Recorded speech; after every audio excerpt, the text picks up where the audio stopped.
Hello everyone, welcome back to my YouTube channel ABC maths. Previous last video में मैंने आपको relations के थोड़े बहुत आपको क्वेश्चन, ठीक है। आगे मैं 2-3 क्वेश्चन आपको और कराऊंगा रिलेशन के, जिससे क्या होगा, आपका रिलेशन का जो टॉपिक है ना, आपको इजीली बहुत अच्छी तरीके से आ जाएगा कि रिलेशन हमारा क्या होता है। क्योंकि सेट्स पे मैंने ऑलरेडी पहले आप बता दिया था कि सेट्स क्या होता है, सेट्स की डेफिनेशन क्या होती है, सेट्स के क्वेश्चंस कैसे सॉल्व करते हैं। प्रीवियस वीडियो में वो हमने सब कर लिया था। आज मैं आपको रिलेशंस के आगे के क्वेश्चन बताऊंगा कि रिलेशन के आगे के क्वेश्चन कैसे सॉल्व करेंगे, ठीक है। तो अगर मेरे पास दो सेट है, एक सेट ए है और एक सेट बी है। सेट ए में मुझे 1 2 3 और सेट बी में मुझे 2 और 3 एलिमेंट्स दिया। जो सेट के अंदर जो होते हैं वो हमारे एलिमेंट्स होते हैं, आप सबको पता है, ठीक है। अगर मैं इसे a इंटू बी की फॉर्म में लिखूं तो a इंटू बी की फॉर्म में कैसे होंगे ये 1 2 1 3 2 2 ऑलरेडी मैंने आपको ये बता रखा है, तो आपको पता है कैसे होते हैं। 2 2 2 3 3 2 और ये 3 3। अब a इंटू बी को मैंने कैसे लिखा, इस फॉर्म में मैंने इसे लिख दिया। और इस फॉर्म को हम क्या बोलते हैं, इस फॉर्म को हम बोलते हैं कार्टेशियन फॉर्म, ठीक है। कार्टेशियन फॉर्म, इस फॉर्म को हम बोलते हैं कार्टेशियन। अब इसमें जो होता है डोमेन, रेंज और कोडोमेन क्या होता है। डोमेन क्या होता है कि कार्टेशियन का फर्स्ट वाला नंबर, कार्टेशियन प्रोडक्ट में ना ए इंटू बी करा है, इसका फर्स्ट एलिमेंट जो होता है ये हमारा क्या होता है, डोमेन होता है, ये वाला डोमेन। और रेंज क्या होती है हमारा, रेंज होती है हमारा ये सेकंड वाला।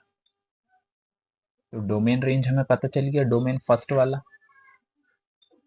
और ये हमारा सेकंड वाला। तो कोडोमेन हमारा क्या होता है, कोडोमेन हमारा होता है ये वाला सेकंड सेट जो होता है। इसको मैं लिख सकता हूं सेकंड सेट ऑफ इस कोडोमेन। सेकंड सेट हमारा क्या होता है, कोडोमेन होता है। डोमेन हमें पता चल गया, रेंज हमें पता चल गया, कोडोमेन हमें पता चल गया और हमें कार्टेशियन फॉर्म में पता चल गया। अब मैं आपको एक फ्रेश क्वेश्चन कराऊंगा जिससे कि आपको और अच्छे से आ जाएगा कि हमारा ये क्या होता है। ए सेट मुझे दे रखा है 1 3 5, बी सेट मुझे दे रखा है 2 6 7। तो मुझे ए लिखना है, तो ए क्या ए इंटू बी कैसे लिखूंगा मैं। अब इसके ऑर्डिट पेयर्स बनाएंगे, तो 1 2 1 6 और 1 7, ठीक है। तो ये हो जाएगा मेरा 3 2, ये हो जाएगा मेरा 3 6 और ये मेरा हो जाएगा 3 7। ये मेरे कार्टेशियन फॉर्म आ गई ए इंटू बी की। उसके बाद 5 2 5 6 और 5 7। तो ये इसकी कौन सी फॉर्म आ गई, कार्टेशियन फॉर्म आ गई। दो सेट थे, दो सेट्स को मैंने क्या लिखा, ए इंटू बी जब मैंने करा तो उसकी कौन सी फॉर्म आ गई, कार्टेशियन फॉर्म आ गई, ठीक है। कार्टेशियन फॉर्म के बाद ये जो ए इंटू बी के अंदर जो मेरे एलिमेंट्स हैं, इन्हें हम क्या बोलते हैं, ऑर्डिट पेयर्स बोलते हैं। इनका जो फर्स्ट नंबर जो होता है, ए इंटू बी का फर्स्ट नंबर जो होता है, ऑर्डिट पेयर्स का फर्स्ट एलिमेंट जो होता है वो हमारा क्या होता है, डोमेन होता है। सेकंड नंबर जो होता है वो हमारा रेंज होता है और सेकंड सेट जो हमारा होता है वो हमारा क्या होता है, कोडोमेन होता है। तो डोमेन, रेंज और कोडोमेन आपको आ गया। अगर आपको ये तीनों चीजें अच्छे से आ गई तो 12th क्लास में जो रिलेशन एंड फंक्शन है आप वो आसानी से कर पाओगे। क्योंकि अभी हम क्या कर रहे हैं, अभी तो हम बिल्कुल डीप पढ़ रहे हैं, एकदम बिल्कुल गहराई से हम पढ़ रहे हैं। क्योंकि आगे 12th में हम क्या करेंगे, 12th में हम इतना नहीं पढ़ेंगे, इसके आगे का हम पढ़ेंगे 12th में। तो 12th में क्या होता है वो हम चीज पढ़ेंगे। तो उससे पहले 12th वाला पढ़ने से पहले हमें ये अच्छे से पता होना चाहिए ये सब चीजें हमारी क्या होती है, और इसे हम 11th में भी पढ़ेंगे जो हम पढ़ रहे हैं। तो डोमेन हो गया, रेंज हो गया, कोडोमेन हो गया। आई होप कि आपको अच्छे से समझ में आ गया। आगे बढ़ते हैं। आगे मैंने आपको क्या बताया था कि यूनियन ऑफ सेट, मतलब दो सेट्स को यूनियन, ठीक है। A union B, A union B का मतलब है कि दोनों सेट्स को कंबाइन करके लिखना। ए यूनियन बी का मतलब है दोनों सेट्स को कंबाइन करके लिखना। तो कंबाइन करके हम कैसे लिखेंगे, जैसे कि मुझे दे रखा है ए के अंदर मुझे दे रखा है 1 3 5, ठीक है। टू के अंदर, बी के सेट के अंदर मुझे दे रखा है 2 6 और 7 दे रखा है। अब इसे मुझे कैसे लिखना है, ए यूनियन बी लिखना है। अब ए यूनियन बी में से कैसे लिखूंगा, ए यूनियन बी, जो चीज दोनों सेट में, जो नंबर दोनों सेट में अगर डबल है तो उसे एक बार लिखेंगे। फॉर एग्जाम्पल, जैसे ए के अंदर मान लो ए सेट के अंदर तीन है और बी सेट के अंदर भी तीन है। इसका मतलब ये नहीं है कि जब हम यूनियन करेंगे उन दोनों सेट्स का तो तीन दो बार लिखेंगे, नहीं, तीन हम एक बार ही लिखेंगे। चलिए ए यूनियन बी कर लेते हैं। तो 1 2 3 5 6 7, तो ए यूनियन बी मैंने लिख लिया। ए यूनियन बी दो सेट्स का मैंने लिख लिया, दोनों को मैंने कंबाइन करके लिख लिया। ठीक है, 1 यहाँ पर भी आ गया, 2 यहाँ से लिया है, 3 यहाँ से लिया है, 5 यहाँ से लिया है, 6 बी से लिया है, 7 भी बी से लिया। ए यूनियन बी में लिखी। उसके बाद आता है हमारा ए इंटरसेक्शन। इंटरसेक्शन मतलब क्या होता है, दोनों सेट्स में जो कॉमन होता है, जो भी नंबर कॉमन होता है उसे हम क्या कहते हैं, इंटरसेक्शन कहते हैं।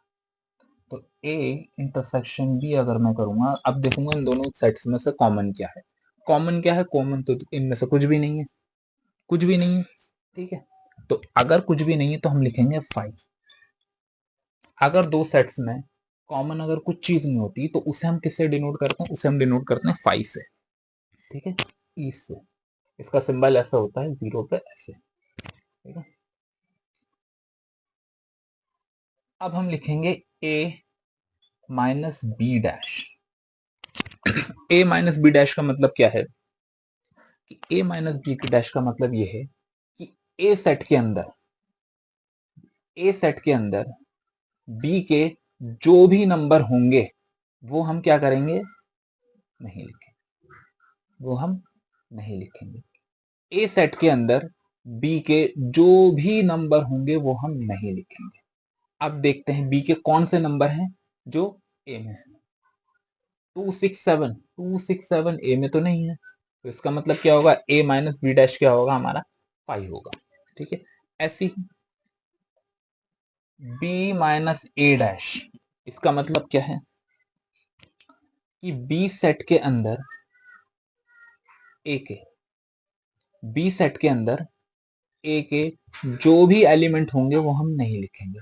अब देखते हैं बी सेट के 135 क्या बी में है, नहीं है, तो इसका भी आंसर हमारा 5 होगा। ठीक है, A union B, A intersection B, A minus B dash, B minus A dash, आपको इजी है, आसानी से आ गया। अब क्या होता है, मैंने आपको एक चीज बताई है कि दो सेट्स जो होते हैं एक दूसरे के इक्वल होते हैं। दो सेट्स जो होते हैं, two sets is equal to each other. That means अगर मेरे पास एक ऑर्डेड पेयर दे रखा है ए और बी, दूसरा ऑर्डेड पेयर मुझे दे रखा है बी और सी। ठीक है, इसका मतलब क्या है, ए इक्वल टू बी और बी इक्वल टू सी। ये आपको याद रखना, थोड़ा सा ये हाईलाइट है। इसका मतलब क्या है कि ए जो है वो बी के इक्वल होगा और बी जो है वो सी के इक्वल होगा। ठीक है, ऑर्डेड पेयर से दो ऑर्डेड पेयर जो होते हैं इक्वल टू ईच अदर होते हैं। अगर मान के चलो मुझे एक ऑर्डेड पेयर दे रखा है, एग्जांपल के लिए मैं आपको ले लेता हूँ आपको समझाने के लिए, मुझे एक ऑर्डेड पेयर दे रखा है 5x, दूसरा मुझे दे रखा है 7, इसमें मुझे दे रखा है 10, इसमें मुझे दे रखा है 9।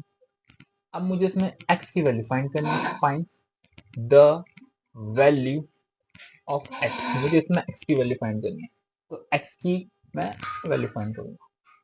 तो मैंने आपको क्या कहा कि दो ऑर्डेड पेयर्स जो होते हैं एक दूसरे के इक्वल होते हैं। जब दो ऑर्डेड पेयर्स एक दूसरे के इक्वल होते हैं तो उसके अंदर जो एलिमेंट होंगे वो भी एक दूसरे के इक्वल होंगे। ठीक है, ये वाला कि a इक्वल टू बी और b इक्वल टू सी, इसका मतलब a जो है वो इसके इक्वल है, ये जो है वो इसके इक्वल है। ठीक है, तो 5x इक्वल टू 10 और 7 इक्वल टू 9, वैसे है तो इक्वल नहीं लेकिन इक्वल होता है। जैसे 5x इक्वल टू 10, इसका मुझे x की वैल्यू फाइंड करनी है। अब 5 जो है, 5 जो है वो x के साथ किस में है, मल्टीप्लाई में, तो उधर जब जाएगा तो किस में हो जाएगा, डिवाइड में हो जाएगा। 5 टू 10, इसका मतलब x की वैल्यू मेरी क्या आई, x की वैल्यू मेरी 2 आई। ठीक है, और इसे एक चीज और, इसे मतलब समझाने का एक तरीका और मैं आपको बताता हूँ कि x की ऐसी कौन सी वैल्यू रखेंगे जो इसके इक्वल आ जाएगी, जो 10 की इक्वल होगा। मतलब x में जैसे कि 5x है इक्वल टू 10, मतलब x की जगह एक कौन सा ऐसा नंबर लिखेंगे जिस नंबर को 5 से मल्टीप्लाई करके वो 10 के इक्वल आ जाएगा। ठीक है, तो क्या करेंगे, मल्टीप्लाई में है, इधर जाके डिवाइड में हो जाएगा, तो कौन सा नंबर रखेंगे x की जगह पे, 2 रखेंगे जो 10 के इक्वल आ जाएगा। देखते हैं x की वैल्यू कितनी निकली मेरी 2, तो 5 इंटू टू 10 इक्वल टू 10। ठीक है, ये आ गया आपको समझ में, दो ऑर्डेड पेयर्स जो होते हैं एक दूसरे के इक्वल होते हैं। ठीक है, ये मैं ना आपको पूरा, जिसे कहते हैं ना रिलेशन का, पूरा मैंने आपको निचोड़ बता दिया। मतलब 11th क्लास में इससे ज्यादा हमें रिलेशन में कुछ नहीं पढ़ा। 11th क्लास में रिलेशन में इसके अलावा हमें कुछ भी नहीं पढ़ा। उसके बाद जब मैं दूसरी वीडियो बनाऊंगा तो उसमें मैं आपको क्या बताऊंगा, उसमें क्वेश्चंस कराऊंगा आपको रिलेशंस के, आपके एनसीईआरटी के क्वेश्चंस मैं आपको कराऊंगा। और उसके बाद हम क्या करेंगे, फंक्शन पढ़ेंगे। रिलेशन बहुत इजी है, फंक्शन भी बहुत इजी है, बस थोड़ा सा आपको पढ़ना पड़ेगा। अगर आप थोड़ा सा पढ़ लोगे तो दोनों टॉपिक आपको अच्छे से आ जाएंगे। ठीक है, कोई मुश्किल नहीं है। और अगर ये दो टॉपिक आपको अच्छे से आ जाएंगे रिलेशन और फंक्शन से, तो 12th का भी आप रिलेशन फंक्शन आसानी से कर लोगे, क्योंकि 12th में तो हमें ट्रांसलेटिव बहुत सारी चीज़ें पढ़नी है, वो तो अभी आपको समझ में आएगा। तो thank you so much guys for watching my video, thank you so much, thank you.